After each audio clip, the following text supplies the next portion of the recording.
Chase, you may know Loki has escaped his bonds, and he is not happy. He decides it would be a great idea to start Ragnarok, the doom of the gods, when all the 9 worlds burn, everyone dies, and it's basically a really happy time. One of the first things that happens in Ragnarok is that Loki goes and gets his battleship. Imagine a Viking longship the size of an aircraft carrier, filled with 100,000 zombie warriors. Loki is going to sail this thing into battle, park it right next to Asgard where the gods live, and kill everybody. The ship itself is called Naglfar, the ship of nails, or the ship of the dead. And when I say nails, I'm not talking about the nails that you hammer into wood. No, no.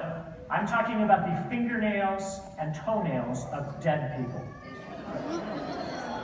The Norse believed that when you died, you had to be very careful to be sure that somebody cut your nails and burned the clippings. Because if you did not, those clippings would go down into the underworld and be used to help form the ship of the dead. And that would make doomsday come that much faster. So imagine that ship made entirely of toenails and fingernails of dead people. Don't you want to book a cruise right now? Yeah. Well, that's Magnus' job. Find Loki, put him back into chains, and keep him from sailing the ship of the dead and starting Ragnarok. But no pressure. Also, during the book, you're going to find out about some of the characters that you may know from the first 2. For instance, Hearthstone the elf. Hearthstone is pretty cool. He is deaf, so he communicates in ASL, which is, of course, Alpine Sign Language.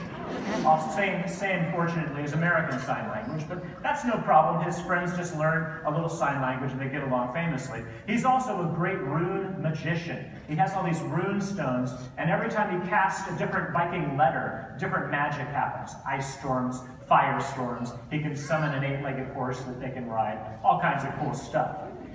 In this book, you'll find out a little bit more about Hearthstone's past, and unfortunately, he's going to have to go back to Alfheim, his homeland, one more time. And if you read the last book, yeah, that's not such a happy place.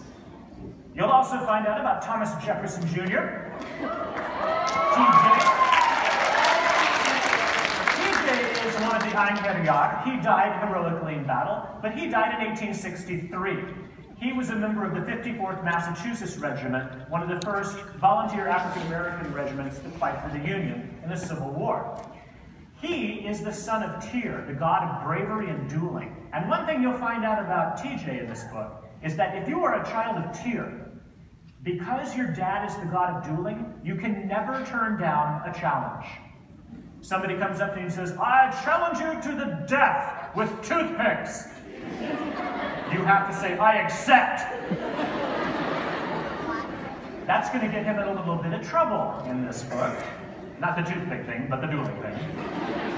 You'll also hear more about Mallory Keane, another one of the Florida girls.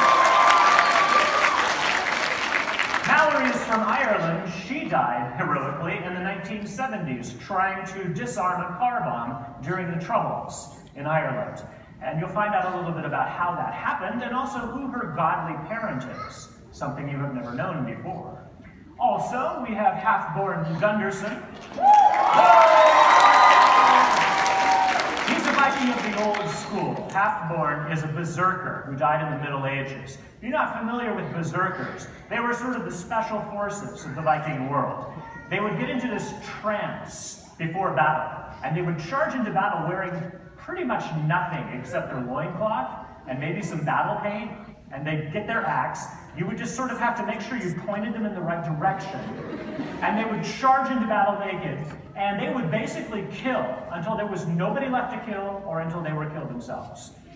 Yeah, really fun guys to have at a party, yeah. So if you have ever been told that you're going berserk, that's where the word comes from. And you will also hear from the character, Alex Fierro.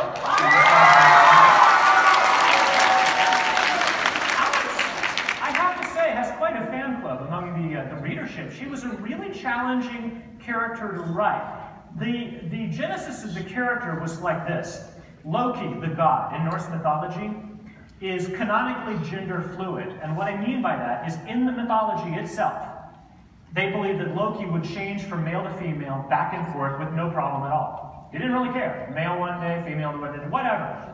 And there's one story I really love about that, where there's this giant who's building the walls of Asgard, but if he finishes by a certain deadline, the price that he wants is like phenomenal. He wants the sun and the moon and the hand of the goddess of love for his wife. So he looks like he's about to finish it. And the gods look at Loki and say, "You've got to get us out of this. Do something." Loki says, "Okay, I'll distract him so we can't finish the job." Well, so happens the giant has a stallion that's helping him. It's bringing the blocks and putting them on the wall. So Loki turns into a beautiful mare. And he trots up to the stallion and waves at the stallion. The stallion's like, "Hello, baby." And off they go. The giant runs after them, and sure enough, the giant's distracted. He can't finish by the deadline, and the gods get a wall for free. 9 months later, however, Loki comes back, and he's got a baby. And the baby is an 8-legged horse that becomes Sleipnir, Odin's steed. How does a god have a baby who's a horse? I don't know. But in mythology, Loki was both a father and a mother. So I was thinking, okay, that's interesting. It would kind of make sense if one of Loki's children in the series was also gender fluid or transgender. And Alex Fierro is both. Now, I have taught, like I said, for 15 years. I taught private school, I taught public school, I taught in Texas, I taught in California. Over those years, I've taught just about every kind of kid you can imagine. Every religion, every ethnicity, every economic group, and yeah, every gender and sexuality. And so I kind of figured when I started writing these books, it was important for me that all of my former students knew that I remembered them and that their experience was important to me. I wanted any kind of kid to be able to look at the books and say, "Hey, that's me." And for me to be able to say, "You know, you matter too. You also can be a hero."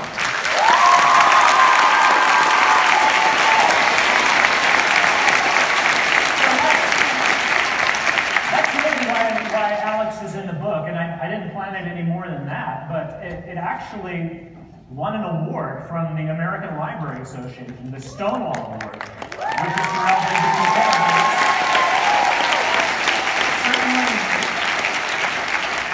Certainly not something I was expecting or knew much about. I'm just an old straight white guy, but I'm glad the character worked for them. So that's Magnus Chase. What else is going on?